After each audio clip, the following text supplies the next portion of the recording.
For the three films I chose in guerrilla filmmaking, firstly I chose the What is Home assignment, and that had a boundary of no moving images. The second was Why is a Refugee, which had a restriction on a single take. And the last one is a film on inequality, which had to use only total strangers. The first film I shot and completed was the What is Home task, and the most obvious and effective way of putting this film together was to use static images.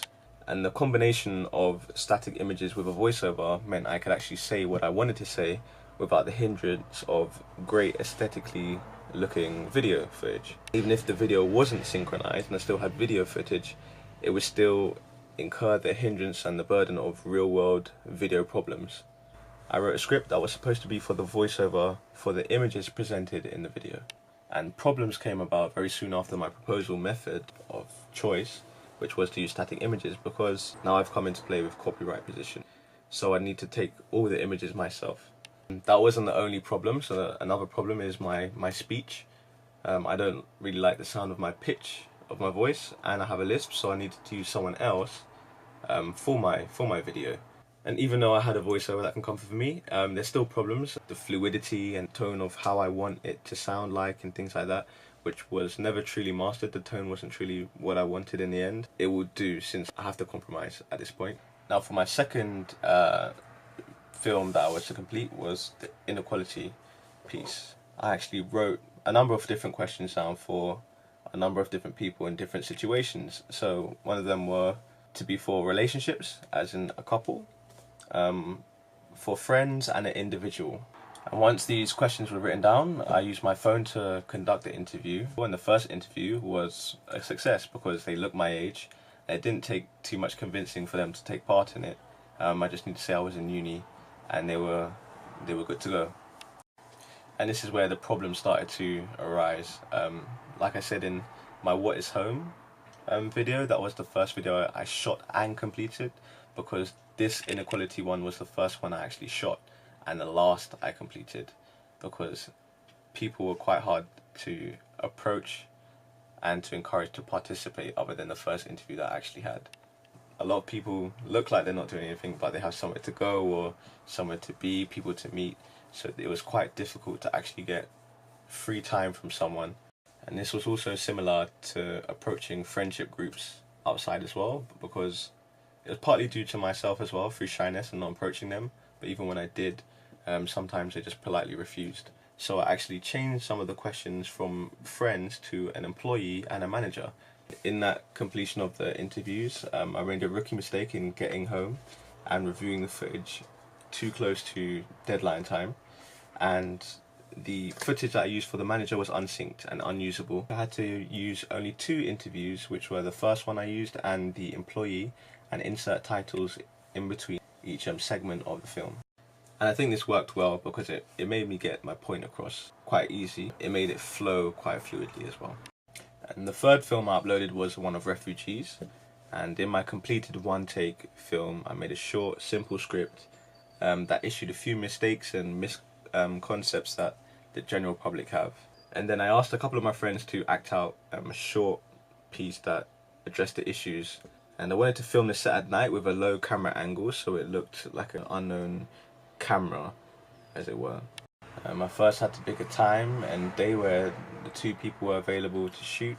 So for another problem, as we started to commence the shoot, acting was poor, mistakes came in abundance, the lighting was off, a lot of takes had to be done to get things correct. To overcome these things, we did multiple shoots and changed from my camera that had great quality and fluid movement to a phone. And doing this meant that we could read the script and shoot at the same time.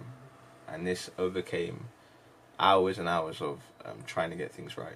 The lighting was actually sorted out when we used my friend's garage, and which actually helped in the narrative of the story as well, opening the garage door to let the light in. And all of these problems weren't even the half of it, as this was a second attempt in production. As the first attempt in production, I had an idea of being an ignorant YouTube vlogger talking about Brexit and immigrants and things like that, and just being very ignorant about what I'm saying. The wind ruined nearly all of my shots, and shooting time was limited, especially with a lot of the public outside. and for my friend to actually interrupt me in the shoot and help the narrative, it was limited in time, so we had to scrap that. And when being presented with the What is Home assignment, it reminded me of Leth in the 5 Instructions. When he made the film in Cuba, and his shots had to be less than 12 frames in length. And these were almost stills, but I didn't want my film to look like his one because his was more artsy.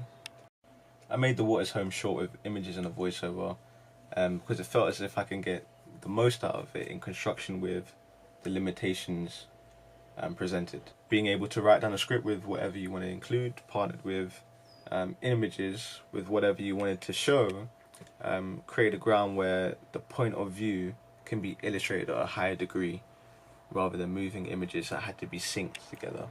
Because having moving images can distract from the words, and having no voiceover would leave the film boring, and the audience can forget what they initially just read. And the question, what is home, is a broad one, so I wanted to reflect that in the film to answer the most part of what can be interpreted from that question.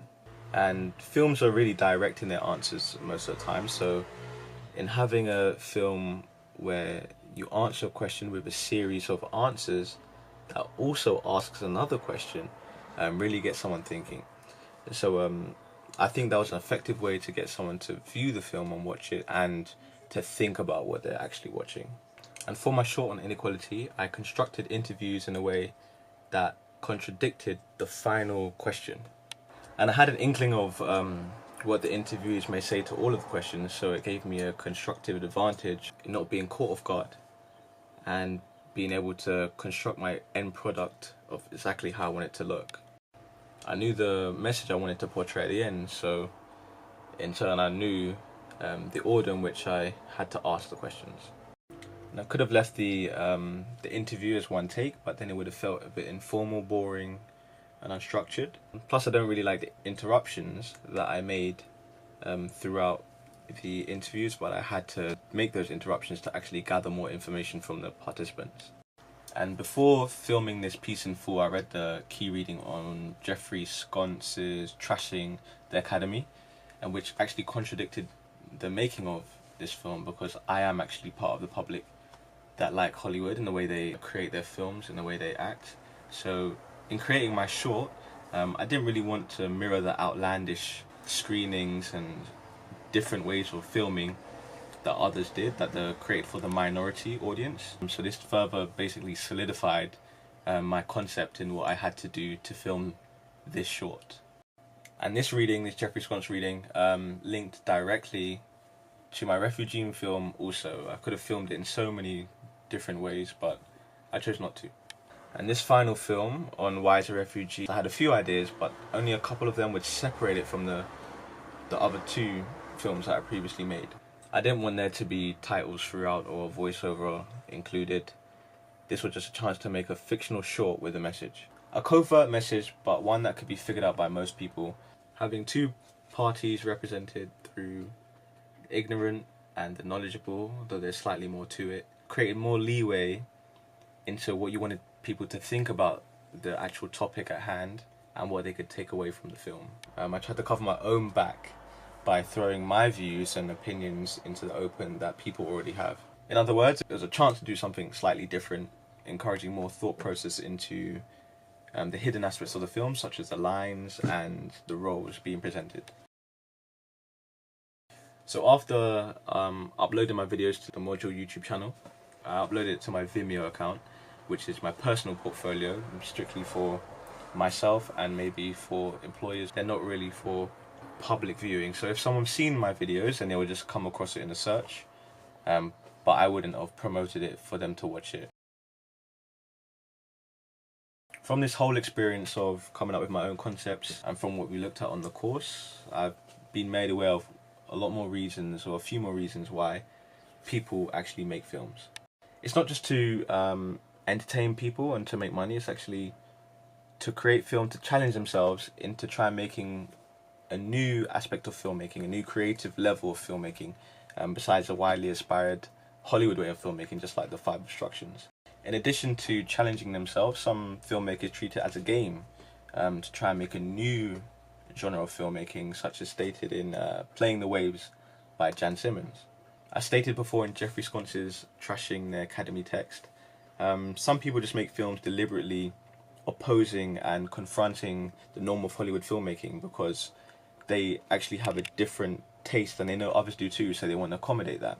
And others, again, make films just to inform and to educate people, such as in Kid Icarus, whereas the majority of the public don't know of these situations and these ventures of life. Therefore, I've learned a few more reasons as to why people make films, but these few reasons have largely opened the landscape of motive.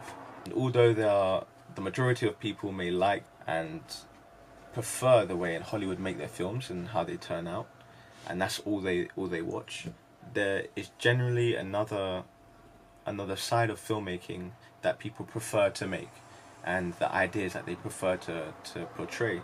And these films, these guerrilla films, they seem slightly more personal.